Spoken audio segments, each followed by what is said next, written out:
Baik anak-anak, sebelum kita memulai pembelajaran kita, sebaiknya kita berdoa dalam nama Bapa, Putra, dan Roh Kudus. Amin.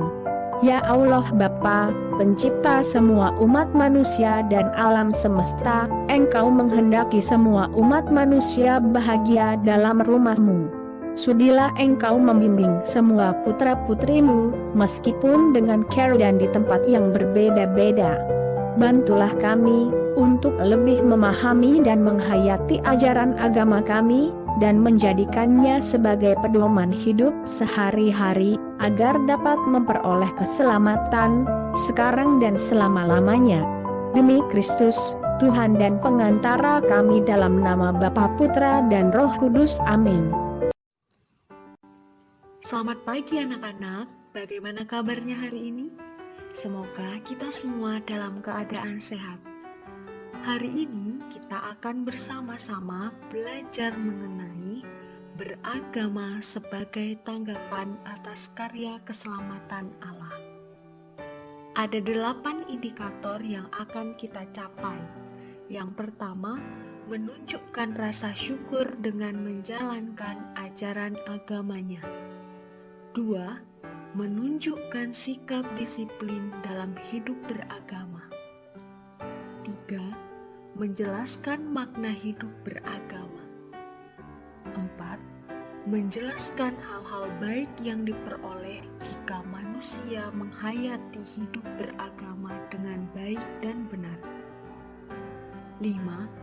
Menyebutkan hal-hal negatif yang ditimbulkan jika manusia tidak menghayati nilai-nilai hidup beragama dengan benar. 6. Menjelaskan ajaran gereja tentang agama dan beragama menurut Injil Lukas bab 18 ayat 9-14. 7. Menyimpulkan hidup beragama yang benar menurut Yesus Kristus berdasarkan Injil Matius bab 5 ayat 17-48. Dan yang terakhir, membuat doa permohonan demi kerukunan hidup beragama di Indonesia. Pada materi ini, kita akan bersama-sama belajar mendalami dan memahami hidup beragama sebagai tanggapan atas karya keselamatan Allah. Nah, apa sih itu agama? Pada dasarnya, agama dapat diartikan sebagai ajaran atau sistem yang mengatur tata keimanan atau kepercayaan dan peribadatan kepada Tuhan yang Maha Kuasa, serta tata kaidah yang berhubungan dengan pergaulan manusia dan manusia serta lingkungannya. Ini menurut Kamus Besar Bahasa Indonesia. Sedangkan menurut Dr. Franz Dahler mengartikan bahwa agama adalah hubungan manusia dengan sesuatu kekuasaan yang lebih tinggi daripada dia, dari mana dia merasa tergantung dan berusaha untuk mendekatinya. Ada beberapa alasan manusia memeluk agama. Yang pertama, mencari perlindungan. Dalam kehidupan kita sehari-hari, manusia kerap kali merasa tidak berdaya. Manusia seringkali menyadari adanya kekuatan yang jauh lebih hebat dari dirinya. Kekuatan itu tampak dalam bentuk bencana, gejala alam, atau kejadian lain yang menimpa dirinya. Kekuatan tersebut bisa menghancurkan, tetapi juga bisa membantu dirinya. Nah, perasaan tidak berdaya itulah yang mendorong manusia untuk meminta perlindungan terhadap kekuatan lain yang sifatnya lebih hebat. Dengan berlindung kepada kekuatan itu, manusia juga merasakan keamanan dan kenyamanan. Kemudian yang kedua, menentukan jawaban. manusia itu juga kerap kali dihadapkan dengan berbagai pertanyaan-pertanyaan yang sulit dipecahkan oleh kemampuan akal budinya. Ada begitu banyak pertanyaan berkaitan hidup manusia itu sendiri. Contohnya apa, Bu? Contohnya seperti ini. Dari mana manusia berasal? Mengapa ada penderitaan? Mengapa ada bencana alam? Terus kalau orang sudah mati, kemana, Bu? Hidupnya ngapain? Masih bisa WA? Masih bisa Instagraman? Atau main TikTok nggak, Bu? Keberadaan agama dapat menyediakan jawaban atas berbagai pertanyaan yang tidak dapat dijawab oleh kemampuan akal budi manusia ataupun oleh kemajuan ilmu pengetahuan. Yang ketiga, meneguhkan tata nilai. Di dalam kehidupan kita, manusia mau tidak mau harus berelasi dengan sesamanya. Pengalaman-pengalaman berelasi dengan orang lain tersebut, baik dengan individu maupun kelompok, manusia menemukan ada nilai-nilai tertentu yang bersifat membangun, dan ada juga yang sifatnya dapat merusak relasi itu sendiri. Nah, nilai apa sih, Bu, yang terkandung itu? Nilai A apa B atau 90 atau 100? Bukan. Tetapi nilai-nilai tersebut disebut apa? Nilai baik dan jahat, benar atau salah. Dari pengalaman itu, akhirnya manusia menghayati bahwa yang baik dan benar harus dilakukan, sedangkan yang jahat atau yang salah itu harusnya tidak dilakukan atau dijauhi. Maka melalui agama, segala nilai yang baik dan benar itu dihayati sebagai yang dikehendaki Allah, sedangkan yang jahat dan yang salah dianggap berlawanan dengan kehendak Allah. Maka manusia yang dianggap baik adalah mereka yang melakukan hal yang baik dan benar. Dan manusia yang dianggap tidak baik yaitu adalah manusia yang melakukan hal buruk atau jahat atau yang salah. Kemudian yang keempat, memuaskan kerinduan akan masa depan yang lebih baik. Di dalam kehidupan kita juga, manusia itu seringkali menemukan adanya kekacauan atau penderitaan, sakit, bencana, dan lain sebagainya. Pengalaman-pengalaman itu membuat manusia resah, galau, kayak kita ya, gaya-gayanya sekarang itu galau, bahkan menjadi frustasi.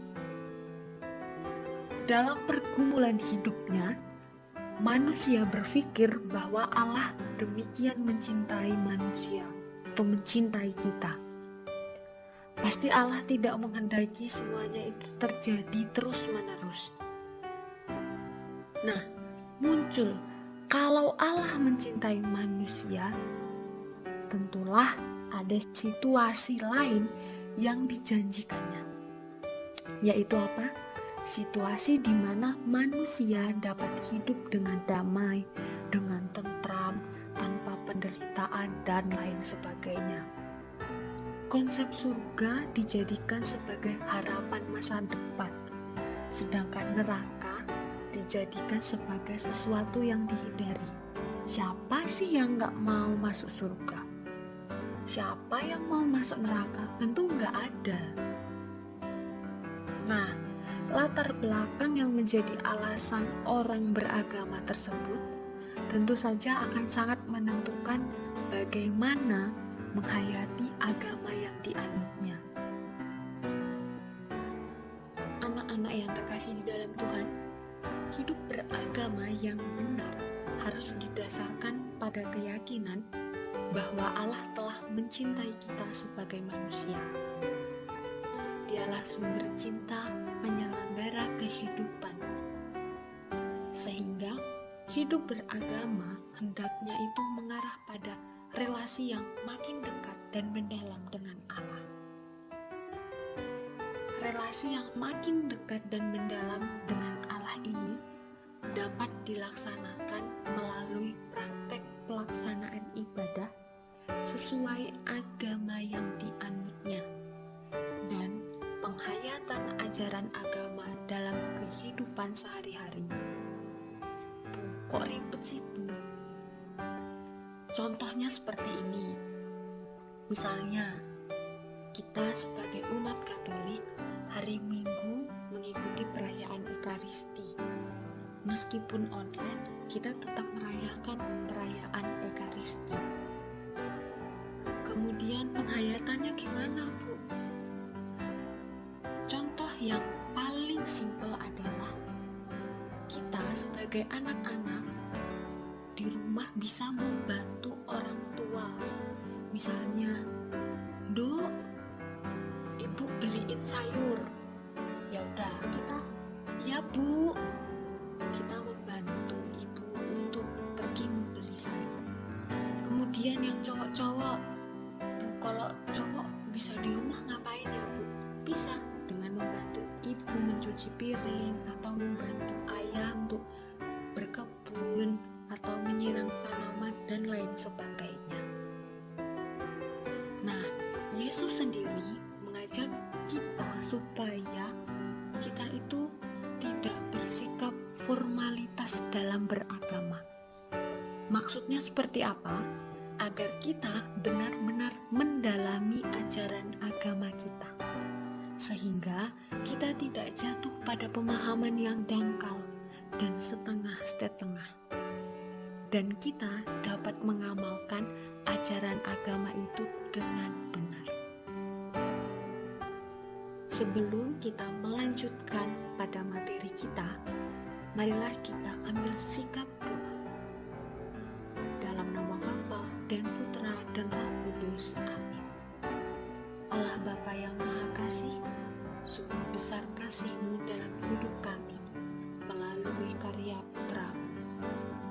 Engkau senantiasa menghendaki hidup kami bahagia. Bantulah kami agar melalui proses pembelajaran ini, kami makin mampu menanggapi karya keselamatan dengan melaksanakan kehendak-Mu dalam hidup sehari-hari.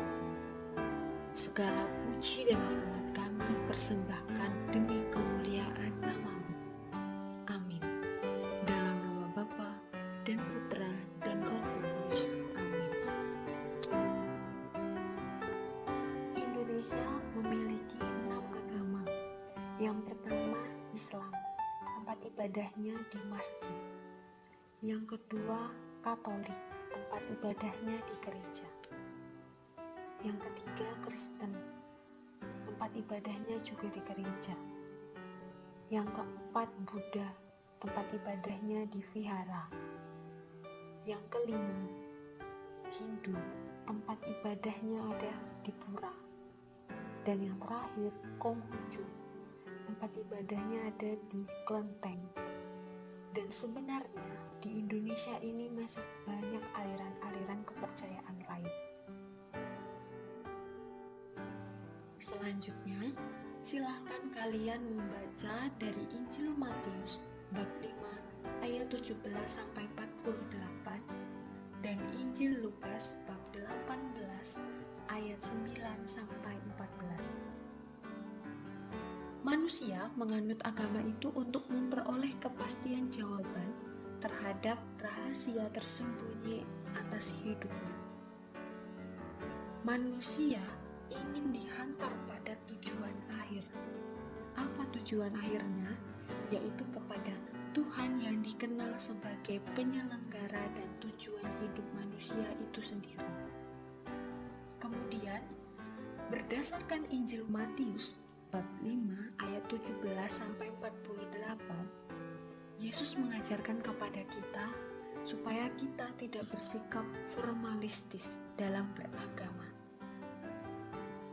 Apabila kita benar-benar mendalami ajaran agama, kita tidak akan jatuh pada pemahaman yang dangkal dan setengah-setengah dalam mengamalkan ajaran kita atau ajaran agama yang kita anut ini dengan benar. Kemudian dalam Injil Lukas bab 18 ayat 9 sampai 14, Yesus juga mengkritik orang-orang Farisi, para pemuka agama dan ahli-ahli Taurat yang seringkali merasa hidup keagamaannya lebih baik dibandingkan orang lain.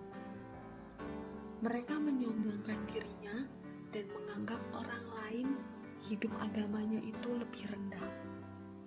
Dan Yesus memuji pemungut cukai karena ia bersikap rendah hati di hadapan Allah. Praktik hidup beragama yang benar adalah berusaha dan dimotivasi oleh keinginan untuk menjalin hubungan yang akrab dan mendalam dengan Allah, juga dengan sesama. Hidup beragama itu sendiri harus didasarkan pada dorongan dari dalam untuk mencari kebenaran, sehingga agama itu menjadi pedoman hidup dan sarana bagi manusia untuk menuju Allah sebagai sumber keselamatan yang sejati. Mereka yang sudah menjalankan agamanya itu dengan baik dan benar dapat merasakan sendiri dalam hidupnya dan dalam hidup bermasyarakat. Apa contohnya? Kedamaian, kasih, dan persaudaraan. Hidup mereka itu sungguh tertata dengan baik. Relasi dengan sesamanya itu rukun. Dan hati mereka itu tidak tenang ketika melihat sesamanya itu menderita. Mereka juga berani menanggung resiko dalam memperjuangkan yang namanya kebenaran dan keadilan. Bahkan ada yang rela berkorban sampai mati demi orang-orang yang ia kasihi. Sebaliknya, sikap beragama yang kurang baik secara umum itu muncul dalam hidup kita sehari-hari. Contohnya seperti apa? Contohnya adalah sikap munafik, kurang menghargai orang lain. Agama itu dijadikan topeng untuk menutupi kejahatan mereka. Anak-anak yang terkasih, manusia tidak akan pernah merasa puas dalam hidupnya. Manusia akan selalu mencari dan berusaha menemukan makna hidup, entah melalui harta kekayaan, kedudukan dan jabatan, popularitas, dan lain sebagainya. Namun, ternyata hal-hal tersebut itu belum mampu memberi jawaban yang pasti tentang makna hidup yang sejati. Agama hadir untuk memberi jawaban final bagi kita dalam pencarian makna hidup. Lalu, bagaimanakah dengan sikap kita selama ini dalam hidup beragama? Apakah yang kita lakukan ini sudah benar? Sudahkah kita ini menjalankan hidup agama ini dengan sungguh-sungguh? Maka, marilah kita hening sejenak untuk merenungkan perjalanan hidup keagamaan kita masing-masing.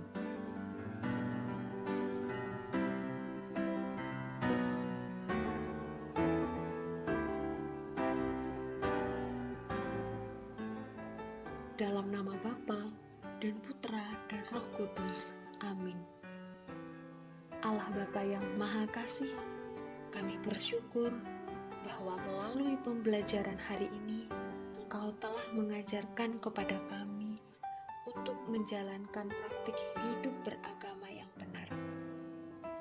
Bantulah kami agar hidup kami senantiasa bersandar pada kehendak-Mu dan kami dapat mengasihi sesama seperti Engkau sendiri telah mengasihi kami. Doa ini kami persembahkan ke dalam kuasa tangan-Mu. Terpujilah Engkau kini dan sepanjang masa. Amin. Dalam nama Bapa dan Putra dan Roh Kudus. Amin. Demikian pembelajaran hari ini. Terima kasih dan selamat siang. Sampai jumpa pada pertemuan selanjutnya.